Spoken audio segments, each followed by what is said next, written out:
conservation page or section of the Wikipedia article. So for further information, like always, you can go to conservation biology, the individual Wikipedia article on it. So conservation biology is a study of the conservation of Earth's biodiversity with the aim of protecting species, their habitats, and ecosystems from excessive rates of extinction and the erosion of biotic interactions. It is concerned with factors that influence the maintenance, loss, and restoration of biodiversity, and the science of sustaining evolutionary processes that engender or cause to exist genetic, population, species, and ecosystem diversity. The concern stems from estimates suggesting that up to 50% of all species on the planet will disappear within the next 50 years, which has contributed to poverty, starvation, and will reset the course of evolution on this planet. So that's quite a giant claim there. So stems from estimates suggesting 50% of all species on the planet will disappear for the next 50 years. All right, let's bold that right there. And then there's going to be, which has contributed to poverty, starvation, and will reset, or a great reset of the course of evolution on this planet. Biodiversity affects the functioning of ecosystems, with poverty, which provides a variety of services upon which people depend. That's very, very interesting. So extinction is the termination of a kind of organism or of a kind or of a group of kinds. So that is a taxon. Yeah, so kind of organism or a group of these different kinds. A taxon, usually a species. Yeah, so usually a species is what gets extinct. And ecosystem services right here is mentioned here, so which provides services. Biodiversity affects the functioning of ecosystems, which provide a variety of services upon which people depend. And ecosystem services are the many and varied benefits to humans provided by the natural environment and from healthy ecosystems. So here is a interesting waterfall here. So efforts are made to preserve the natural characteristics of Hopetoun Falls in Australia without affecting visitors' access. Yes, try to maintain this and individuals viewing it. Conservation biologists research and educate on the trends of biodiversity loss, species extinctions, and the negative effect these are having on our capabilities to sustain the well-being of human society. Organizations and citizens are responding to the current biodiversity crisis through conservation action plans that direct research, monitoring, and education programs that engage concerns at local through global scales. An MES note right here. MES note right here. We are supposedly currently under a mass extinction event. So that is this current biodiversity crisis. If you go to it, it goes to this Holocene extinction.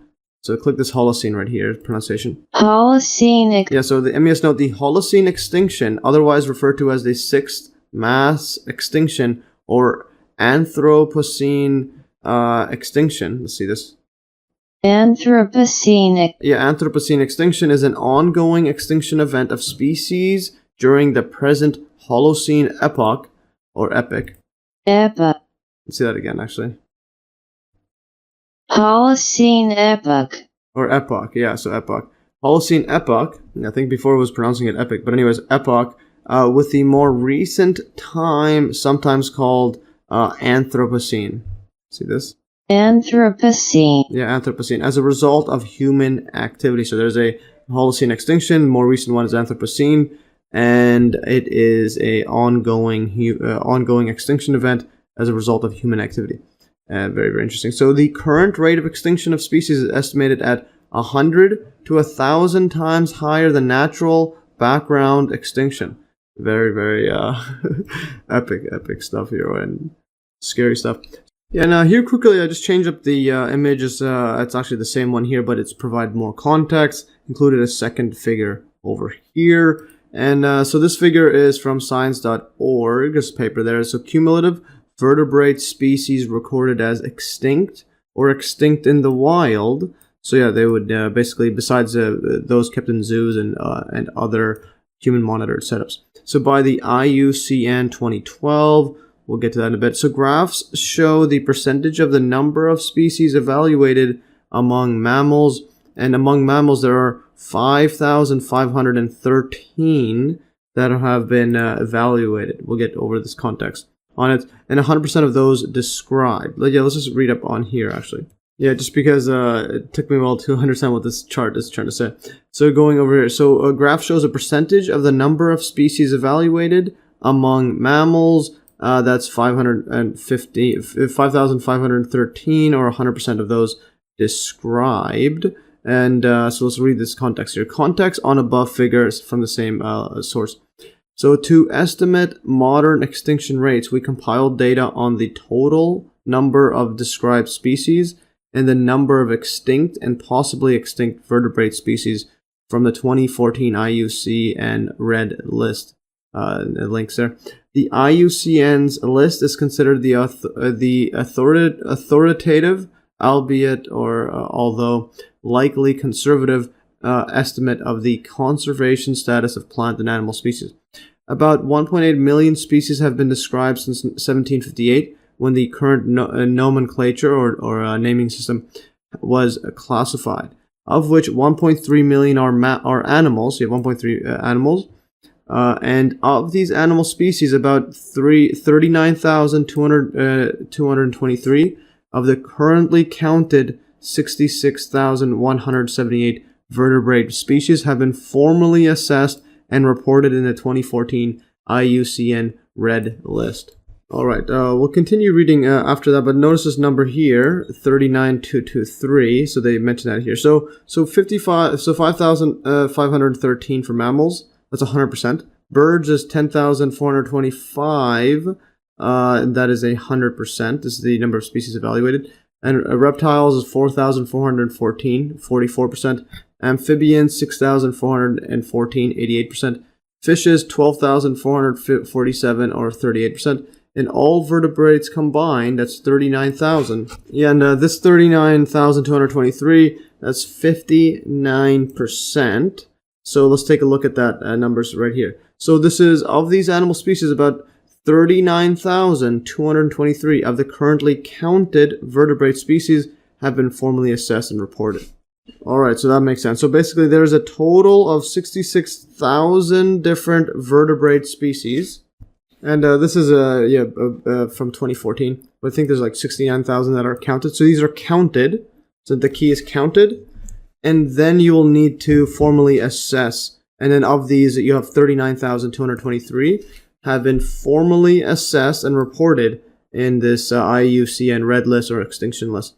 Basically reporting to see if they're going extinct or not. And so that's 39,000 have been assessed. And then that percentage, that is going to be this 59%. And so that is 59% of this 39. Over here is 59%. Right here.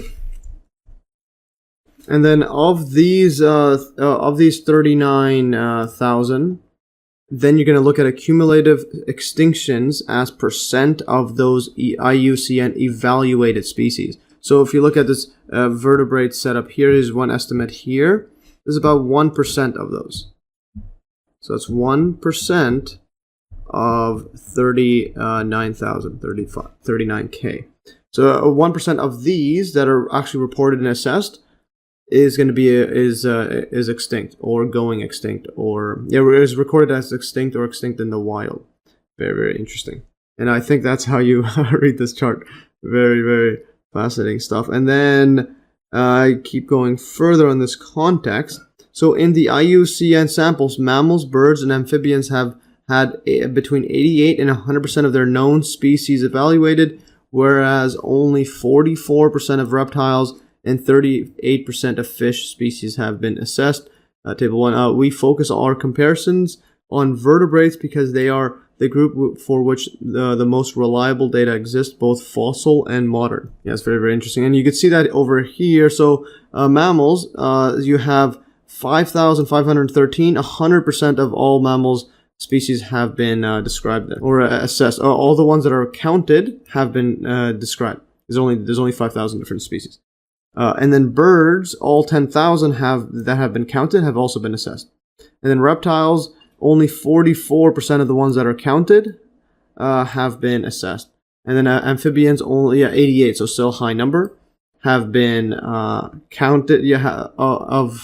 Of the counted have been assessed. So 88% of the counted ones have been assessed. And then fishes 38%. So a lot more fish that have been counted species have not been assessed. So basically more focus is on the vertebrates and not fish. So other fish over there. And all vertebrates combined. So that's all the vertebrates combined is over here. Yeah, so there's all the vertebrates combined. That's going to be 39,000. Yeah, so 59% have been of the ones that are counted have been assessed. So dashed black curve represents the number of extinctions or expected under a constant standard background rate of 2 extinctions per MSY. And here I just added here. So ME divided by MSY equals extinctions per million species per year. That's very, very interesting there. So basically the background one, right? The background is pretty much constant. It's about 2 extinctions per million species per year. So it's very, very interesting. So if you have a billion species, there'll be 2,000 extinctions. Yes. So if you have a million, that's 2 extinctions. So anyways, going further, so part A is highly conservative estimate, and B is conservative estimate. So these are both conservative. And source is Sabalo. Let's see this pronunciation. Or Sabalos. I think there's or actually, we don't need to include it. It was part of another source, but this is actually from that source directly, so it's in there. So anyways, A is a highly conservative estimate, and B is a conservative estimate. So you have a setup right here. And these are the percentage of the ones that have been assessed. So yes, that makes sense. I had to go through all the context. And yes, hopefully you enjoyed that. Anyway, so there's a background right there. From 1500 all the way to 2014. It's barely just linearly going up slowly.